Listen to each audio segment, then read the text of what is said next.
Welcome! In partnership with the National Archives, London, Brill is proud to present our new primary source collection, Warfare in China 1839 to 1945, British Perspectives. This collection of around 120,000 digitized images gives unique insight into British involvement in China over the second half of the 19th century and first half of the 20th century. Sources held at the UK National Archives are presented in digital form for the very first time, meaning you can access them from your browser wherever and whenever you want. 1839 to 1945 was a fundamental period of modern Chinese and global history.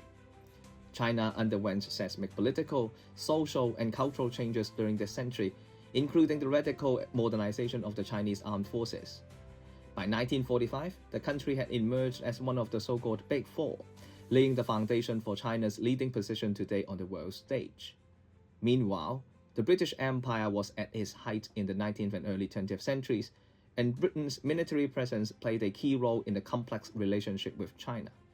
We see over this period a series of military conflicts, political upheavals, and diplomatic interventions that had far-reaching consequences for both countries. These digitized sources are drawn from several different departments at the National Archives, London, including the War Office, the Admiralty, the Air Ministry, and Special Operations Executive, which ensures a full and rounded coverage. Warfare in China, 1839 to 1945, British Perspectives, provides an in-depth, multifaceted view of conflict in East Asia. This collection spans official records, personal diaries, maps, photographs, and field guides capturing perspectives from command centers to the front lines.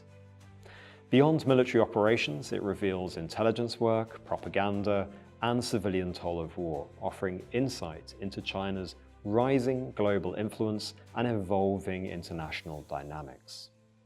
An invaluable resource, it illuminates the full scope of wartime experiences, from strategy to the social and political forces that shaped this pivotal period. Let's take a look at some of the documents. The staff diary of Colonel James Grierson during the Boxer Rebellion shows the international efforts to suppress the rising, offering valuable detail on day-to-day military life, as well as revealing the bigger picture of international military and political relations between the imperial powers in China. Or the Siege of Qingdao, one of the earliest campaigns of the First World War, which saw British forces fighting alongside the Japanese army against the German naval base at Qingdao. Detailed written accounts along with charts, maps, and plans shed light on strategy and tactics and show how modern technology was becoming increasingly important with early use of aircraft for reconnaissance and bombardment. My favorite sources are those that document the Japanese invasion and occupation of Hong Kong from 1941 to 1945. These files reflected the details of the preparations made by the garrison that faced an extremely difficult strategic situation and the intense fights that led to the fall of Hong Kong. It has been assumed by many that the garrison of Hong Kong was caught by surprise or was quickly overwhelmed. These files effectively challenged these claims. There is also a rich seam of materials relating to aerial warfare in China in the 1930s and 1940s, and in particular the effects of the Japanese air raids. The struggle to gain mastery of the air was a crucial part of the Second Sino-Japanese War and the Pacific War. The Allied success in the air over China contributed to the defeat of Japan. You can browse the documents on our primary sources platform, or you can use the full-text search to find information on specific topics.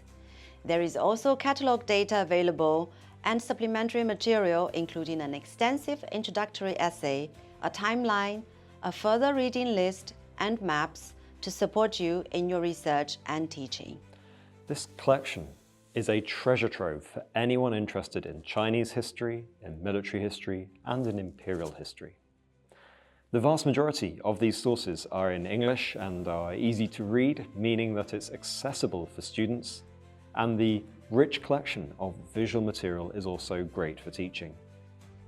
Scholars can lose themselves for hours exploring these sources, and having these digitized documents available at your fingertips is a game changer for research.